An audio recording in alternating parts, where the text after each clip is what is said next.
अस्सलाम वालेकुम। आज हम पढ़ेंगे व्हाट आर विटामिन्स। हम पढ़ेंगे उनकी टाइप्स, उनके सोर्सेज, उनके फंक्शंस और स्ट्रक्चर वगैरह को भी हम स्टडी करेंगे। और ये जनरल साइंस एंड एबिलिटी का लेक्चर नंबर 10B है। टॉपिक है बायोलॉजिकल साइंस। हम उम्मीद करते हैं कि आपको हमारी ये मेहनत पसंद आती होगी और आप हमारी इस काविश को पसंद करते होंगे। और हम ये भी उम्मीद करते हैं कि आप साथ साथ अपने नोट्स बना रहे होंगे ताकि आपको बाद में फ्यूचर में कोई मसले मसाइल पेश ना आए। तो विटामिन जो होते हैं वो एक ऑर्गेनिक मॉलिक्यूल होते हैं जो कि माइक्रो न्यूट्रिएंट हैं, यानी कि ये हमें बहुत ही कम क्वांटिटी में चाहिए होते हैं। जो माइक्रो न्यूट्रिएंट होते हैं वो हमें हमारी बॉडी को कम क्वांटिटी में चाहिए होते हैं, कम मिकदार में चाहिए होते हैं। और इनका जो फंक्शन होता है वो मेटाबॉलिज्म में बहुत ज़्यादा अहम होता है। अगर इनकी कमी इंसानी जिस्म में हो जाए तो मेटाबॉलिज्म का पूरा जो फंक्शन है वो डिस्टर्ब होता है, जिससे मुख्तलिफ़ किस्म की बीमारियां इंसानी जिस्म में पैदा हो सकती हैं। और सबसे पहले इंसानी जिस्म को सुस्ती और काहली जैसे सीरियस मसाइल से निपटना पड़ता है। इंसानी जिस्म थका थका सा महसूस करता है और फिर वो बाकी काम करने के भी काबिल नहीं रहता। 15 फूड्स हैं जिनके अंदर हाईएस्ट विटामिन्स पाए जाते हैं, जिसमें फ़िश है और सीड्स हैं और वगैरह वगैरह आप देख सकते हैं। इनमें से जो हलाल हैं हम सिर्फ वही एज़ अ मुस्लिम खा सकते हैं, लेकिन जितने भी 15 जो फूड हैं वो मैंने यहाँ पर पेश कर दिए हैं, लेकिन हम उनमें से सिर्फ हलाल वाले ही खाएंगे। तो यहाँ पर आप देख सकते हैं कि विटामिन ए किन किस्म की खुराक में, किस किस्म की खुराक में पाया जाता है। विटामिन बी किस किस्म की खुराक में पाया जाता है। विटामिन सी भी आप देख सकते हैं कि वो सिट्रस जो फ्रूट्स होते हैं उनके अंदर काफ़ी अच्छी क्वांटिटी में पाया जाता है। इसके अलावा जो सब्ज़ मिर्च होती है और जो अमरूद होता है, गावा, और जो ग्रीन चिली, उसके अंदर भी विटामिन सी काफ़ी अच्छी अमाउंट में मौजूद होता है। विटामिन डी आप मछली से, गोश्त से, अंडे से, दूध से हासिल कर सकते हैं। इसके अलावा सूरज की रोशनी जब इंसानी जिस्म पे पड़ती है तब भी कुदरती तौर पर विटामिन डी पैदा होता है। लेकिन आजकल सूरज की रोशनी बहुत ज़्यादा ख़तरनाक है क्योंकि ओजोन लेयर काफ़ी हद तक ख़त्म हो चुकी है, तो अब वहाँ से अल्ट्रा वायलेट रेडिएशन आती हैं। तो अपने आप को ढांप के रखिए, वरना जो यूवी रेडिएशन जब स्किन पर पड़ती हैं तो वो कैंसर क्रिएट कर सकती हैं। तो आप विटामिन डी सिर्फ दूध और अंडे से हासिल करें, धूप से हासिल मत करें। ये एक बरादराना मशवरा है, वेलफेयर मैसेज है। इसके अलावा विटामिन ई किन किस्म की फलों में या खुराक में पाया जाता है वो भी देख सकते हैं, और विटामिन के को भी आप देख सकते हैं। तो ये सोर्सेज हैं विटामिन्स के, और ये हमारी बॉडी को एक लिमिटेड अमाउंट में चाहिए होते हैं ताकि वो अपने फंक्शन अच्छे तरीके से परफॉर्म कर सके। इसके अलावा इंसानी जिस्म की ग्रोथ एंड डेवलपमेंट में भी ये विटामिन्स वाइटल किरदार अदा करते हैं, अहम किरदार अदा करते हैं। विटामिन्स की दो बेसिक टाइप हैं, एक फैट सॉल्युबल विटामिन्स होते हैं, एक वाटर सॉल्युबल विटामिन्स होते हैं। फैट सॉल्युबल विटामिन्स वो होते हैं जो चिकनाहट में, दूध में और घी में और ऑयल में हल हो जाते हैं, डिज़ोल्व हो जाते हैं। उनमें है आपके पास ए, डी, ई के। जबकि वो विटामिन्स जो कि फ़ैट के अंदर सॉल्युबल नहीं होते, पानी के अंदर सॉल्युबल होते हैं, वो विटामिन बी और सी हैं। और विटामिन बी की आगे मुख्तलिफ टाइप्स हैं, तो इसलिए यहाँ ऑल बी विटामिन लिखा हुआ है, जैसे विटामिन B6 है, B12 है, एक्सेट्रा। तो वो हम अभी आपको आगे पढ़ाएंगे, लेकिन ये अक्सर MCQs आ जाता है तो आप इसको याद रखेंगे। जी जनाब, यहाँ पर आप देख सकते हैं विटामिन ए, आगे उसका फंक्शन बताया गया है। Beneficial in treating I disorder, skin infection. अगर आपको विटामिन ए की कमी होती है तो आपको स्किन इन्फेक्शन हो सकती है, आपकी नज़र कमज़ोर हो सकती है। Vitamin B9 reduces risk of neural tube effects during pregnancy. आप देख सकते हैं कि ये कितना अहम है कि जब जो फीमेल होती है वो प्रेग्नेंट होती है तो उस वक्त उसको विटामिन B9 बहुत ही कारआमद तरीके से फ़ायदे पहुंचाता है। विटामिन B12 आप देख सकते हैं प्रोवाइड करता है सिम्टम्स ऑफ एनीमिया को, किडनी और लिवर डिसऑर्डर से बचाता है। विटामिन सी आप देख सकते हैं ये स्कर्वी को ट्रीट करता है, ये कैंसर और कॉमन कोल्ड के ख़िलाफ़ भी अच्छी मुदाफ़ियत रेजिस्टेंस प्रोवाइड करता है। विटामिन डी आप देख सकते हैं ये आर्थराइटिस में अहम किरदार अदा करता है, उसको रोकता है और दांतों को ख़राब होने से बचाता है, डायबिटीज़ और रिकेट्स को होने से रोकता है। अगर इसकी कमी हो जाए तो आपको ये सब चीज़ें हो सकती हैं। याद रखिएगा कि इनके जो फंक्शन है, जो ये काम कर रहे हैं और जिन बीमारियों से रोक रहे हैं, अगर इनकी कमी हो जाएगी तो ये सब कुछ हो सकते हैं। तो इस तरीके से आप इंसानी दिमाग को इस्तेमाल करें और आप एक कॉन्सेप्ट बनाकर बहुत सारे मसले मसाइल हल कर सकते हैं। तो विटामिन डी के बारे में आपको बता दिया। और विटामिन जो ई है वो इम्प्रूव करता है ब्लड सर्कुलेशन को और स्लो करता है एजिंग प्रोसेस को।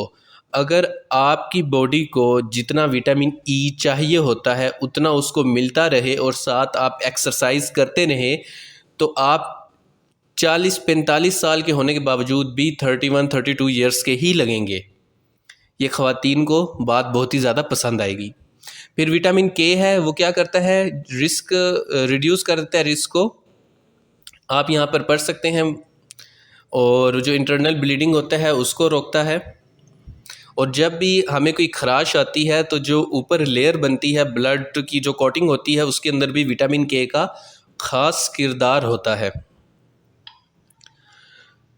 तो अब यहाँ पर आपको दिखाया गया है विटामिन बी की टाइप्स। जैसे मैंने आपको कहा था ना विटामिन बी की टाइप्स हैं, तो अक्सर पूछ लेते हैं विटामिन B1 का नाम क्या है, B3 का नाम क्या है, B6 का नाम क्या है, B9 का नाम क्या है, ये और B2 का नाम क्या है, B5 का नाम क्या है, B7 का नाम क्या है, B12 का नाम क्या है। तो आप यहाँ पर ये सारे देख सकते हैं। B1 का नाम है थायामीन, B2 का नाम है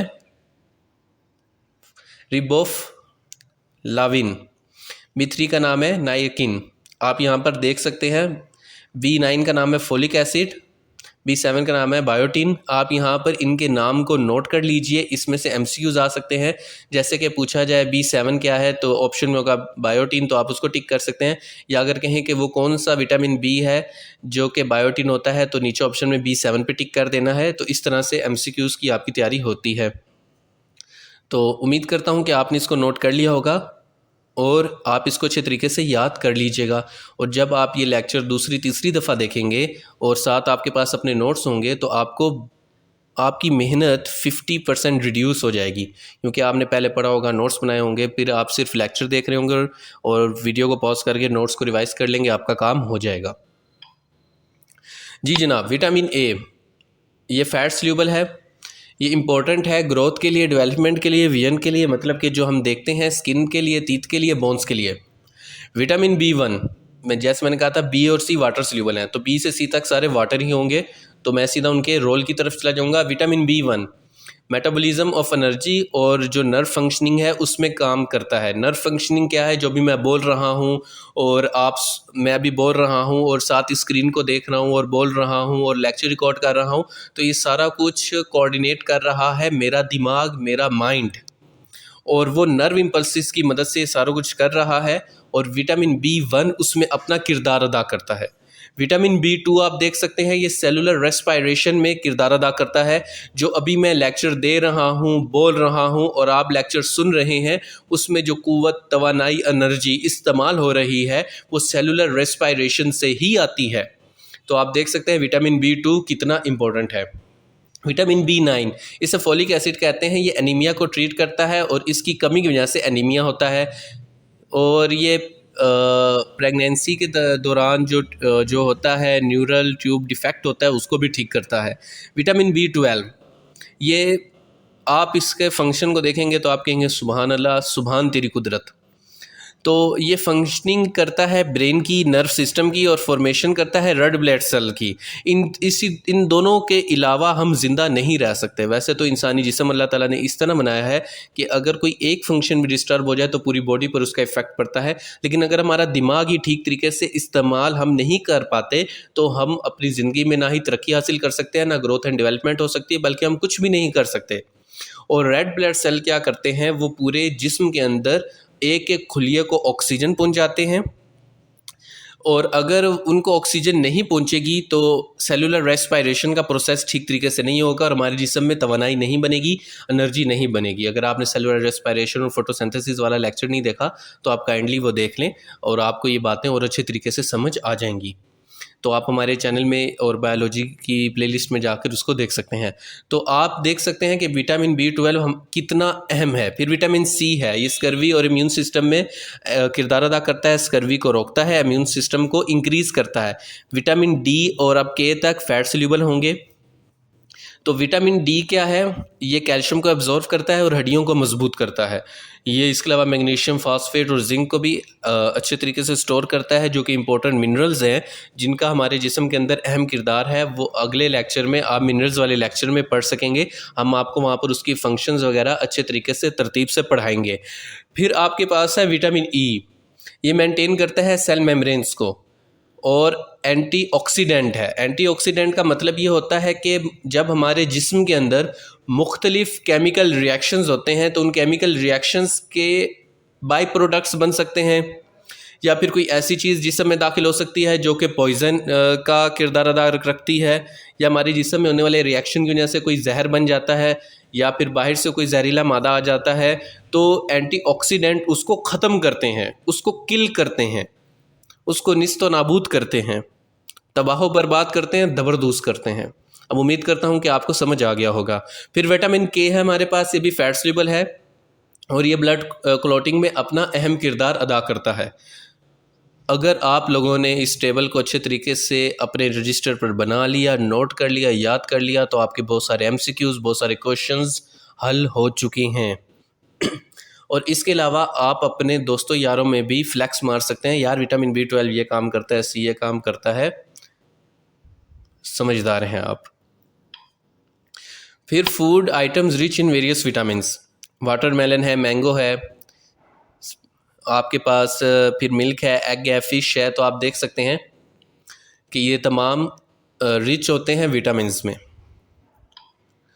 इसके अलावा हमारे पास कैरेट है, हमारे पास मुख्तलिफ़ चीज़ें हैं, स्वीट पोटैटो है, रेड बेल पेपर्स हैं जिन्हें शिमला मिर्च भी कहते हैं। फिर हमारे पास गोभी वगैरह है, उनके अंदर अच्छी अमाउंट में, हाई अमाउंट में विटामिन्स होते हैं। तो ये वो टॉप 10 फूड्स हैं हाई इन विटामिन ए। ये विटामिन ए में रिच हैं। अगर किसी को आपके रिश्तेदारों में अगर आप देखते हैं कि किसी को सिम्टम्स है विटामिन ए की कमज़ोरी के, तो आप उनको कहें कि ये फल खाएं, ये सब्ज़ियां खाएं, तो 1 महीने के अंदर अंदर कुदरती तौर पर उनके जिस्म से विटामिन ए की कमज़ोरी दूर हो जाएगी। और गाजर तो उसका बहुत ही अच्छा सोर्स है, और जो गाजर का हलवा होता है गजरेला, मुंह में पानी आ गया। खैर सर्दियों में खाएंगे। हाँ, तो food high in vitamin A, यहाँ पर जो फूड है जो कि विटामिन ए की अच्छी अमाउंट रखते हैं वो सारे आपको दिखाए गए हैं। आप इनको एक दफ़ा पढ़ लीजिए, और अगर आपको आँखों का मसला है तो आप इस किस्म की खुराक खाकर उसको अच्छी तरीके से देख सकते हैं, अच्छे तरीके से इम्प्रूव कर सकते हैं। तो फिर विटामिन सी, पहले आपको ए बताया, अब सी के बारे में बता रहे हैं। गावा है, बेल पेपर्स हैं, ऑरेंजिन्स हैं, आपके पास ये तमाम है, टोमेटो है, पपाया है, स्ट्रॉबेरीज़ हैं, कीवी फ्रूट है। ये तमाम विटामिन सी के अंदर बहुत ही ज़्यादा रिच होते हैं। इसके अलावा लेमन भी होता है। इसके अलावा गावा आई थिंक इसके अंदर हाँ बयान किया गया है। इसके अलावा जो ग्रीन चिली होती है वो भी है। तो ये तमाम फल जो है ये विटामिन सी में बहुत ज़्यादा रिच हैं, और आप यहाँ पर इनको देख सकते हैं और स्क्रीन को पॉज करके इसको अच्छे तरीके से स्टडी कर सकते हैं। फिर विटामिन डी के बारे में यहाँ पर बताया गया है कि दूध है वो विटामिन डी में बहुत ज़्यादा रिच होता है, अंडे होते हैं, योगर्ट होती है, और जो मिल्क रिलेटेड प्रोडक्ट्स होती हैं उसके अंदर काफ़ी हाई अमाउंट में विटामिन डी पाया जाता है और कैल्शियम भी पाया जाता है। तो ये दोनों साथ साथ पाए जाते हैं, और अगर आप इस किस्म की खुराक खाते हैं तो आपकी हड्डियाँ मजबूत रहेंगी। यहाँ पर आपको दिखाया गया है वो तमाम खुराक, तमाम किस्म की खुराक जो कि विटामिन डी में रिच होती है। तो food rich in vitamin B complex, vitamin B बहुत ही अहम है। आपने उसके फंक्शन देखे हैं कि वो कितना अहम विटामिन है। तो आप देख सकते हैं फ़िश में पाया जाता है, बीफ लिवर में पाया जाता है, चिकन में पाया जाता है, एग्स एंड डेयरी प्रोडक्ट्स में पाया जाता है, दूध में पाया जाता है, बीन्स में पाया जाता है, और आपके पास बनाना में पाया जाता है, नट्स एंड सीड्स में पाया जाता है। तो अगर किसी जो फीमेल है जो कि प्रेग्नेंट है, तो उसको इस किस्म की खुराक देनी चाहिए ताकि वो उस फेस से अच्छे तरीके से निपट सके। तो विटामिन B6 में जो रिच चीज़ें हैं वो यहाँ पर दिखाई गई हैं, और पीछे जो इसका फंक्शन था, अहम फंक्शन, तो वो भी आपको बताया जा चुका है। तो आप यहाँ देख सकते हैं विटामिन के भी बहुत ही ज़्यादा ज़रूरी होता है। वो सब्जियों में पाया जाता है, वो गंदुम में पाया जाता है, वो सोयाबीन में पाया जाता है, वो बंद गोभी में पाया जाता है, वो गोभी में पाया जाता है, वो गोश्त में पाया जाता है। और विटामिन के ये सोर्सेज आपको दिखाए गए हैं।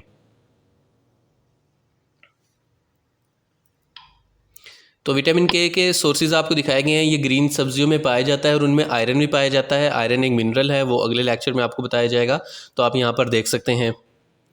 हाँ जनाब, तो मैंने जैसे कि आपको बताया कि ये टेबल आपको पहले भी दिखाया जा चुका है। अब दिखाने का मकसद ये है कि अब आप देख चुके हैं कि किस किस किस्म की खुराक में विटामिन्स पाए जाते हैं, और वो उनके फंक्शंस देख लें, आप रोल इन बॉडी देख लें, फंक्शंस देख लें कि कितने अहम हैं।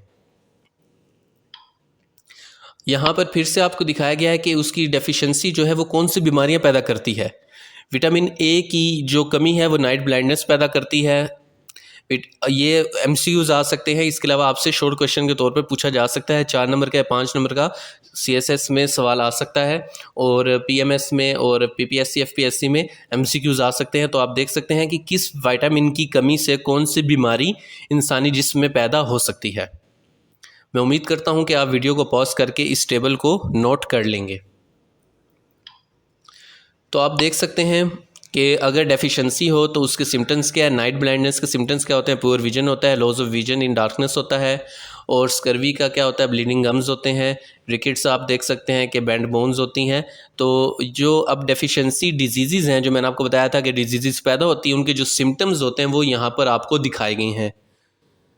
तो आप इस टेबल को भी नोट कर लें, इसके अंदर से भी सवाल आ सकता है, और वैसे भी आपकी जनरल नॉलेज में होना चाहिए, और आपको पता होना चाहिए कि कौन से विटामिन से कौन सी बीमारी पैदा होती है, उसके सिम्टम्स क्या हैं, अलामात क्या हैं। कि मतलब कि जब कोई बीमारी होती है तो कुछ सिम्टम्स, कुछ अलामात शो होती हैं, तो वो अलामात आपको पता होंगी, सिम्टम्स पता होंगे, तो आप देख सकते हैं कि कौन से विटामिन की कमी आ सकती है। आप अपनी डाइट में उसको शामिल करके अपने आप को मजबूत बना सकते हैं। तो यहाँ पर उनकी केमिस्ट्री दिखाई गई है। जो लोग बहुत ज़्यादा क्यूरियस होते हैं जानने के लिए कि असल में विटामिन हैं क्या, तो जनाब ये हैं, आप देख सकते हैं, ये उनके केमिकल स्ट्रक्चर फार्मूलाज हैं, जो कि कार्बन, हाइड्रोजन, नाइट्रोजन, ऑक्सीजन से मेनली मिलकर बने हुए हैं। तो आप यहाँ देख सकते हैं विटामिन ए की केमिस्ट्री, B4 की, B3 की, B8 की, D की, C की, और विटामिन H की और B6 की आप यहाँ पर देख सकते हैं। इनकी केमिस्ट्री यहाँ पर आपको शो करवाई गई है। यहाँ पर फिर उनका जो केमिकल स्ट्रक्चर है, फार्मूला है, वो यहाँ पर आपको दिखाया गया है। ये फैट सल्यूबल विटामिन यहाँ पर आपको दिखाए गए हैं, ADE के, आप इनको देख सकते हैं। मेरा मास्टर्स इन केमिस्ट्री है, इसलिए मुझे मसला मसाइल पेश नहीं आती इन तमाम चीज़ों को समझने के लिए। हाँ, जो आर्ट्स के स्टूडेंट हैं या जिनका मास्टर्स केमिस्ट्री में नहीं है, तो वो ज़रा परेशान हो सकते हैं, लेकिन आप परेशान ना हो। मैंने सिर्फ आपको ये दिखाया है कि इनकी केमिस्ट्री क्या है, ये किन चीज़ों से मिलकर बने हैं, इनका स्ट्रक्चर क्या है, इनकी बेस क्या है, बुनियाद क्या है, असल में ये हैं क्या। तो असल में ये हैं जो आप अपनी स्क्रीन पर देख रहे हैं। तो हमारा मकसद है आपको कम से कम मिस्टर शर्लॉक होम्स जितना तो ज़हीन बनाया जा सके, और उसके बाद फिर आप इस काबिल होंगे कि आप अबू अली सीना जितने ज़हीन बन सकेंगे। तो चैनल पर बार बार आने के लिए और वीडियोस देखने के लिए आप सभी लोगों का बहुत बहुत शुक्रिया। मैं उम्मीद करता हूं कि आपको हमारी ये मेहनत पसंद आती होगी। चैनल पर बार बार आने के लिए और वीडियोस देखने के लिए आप सभी लोगों का बहुत बहुत शुक्रिया। वो तमाम लोग जो कि huge amount of academy fee afford नहीं कर सकते, आप हमारे साथ उनका ये यूट्यूब चैनल शेयर कर सकते हैं। ये आप सबका चैनल है, और उन तमाम लोगों का चैनल है जो कि 25,000 30,000 महीना फ़ीस अफोर्ड नहीं कर सकते।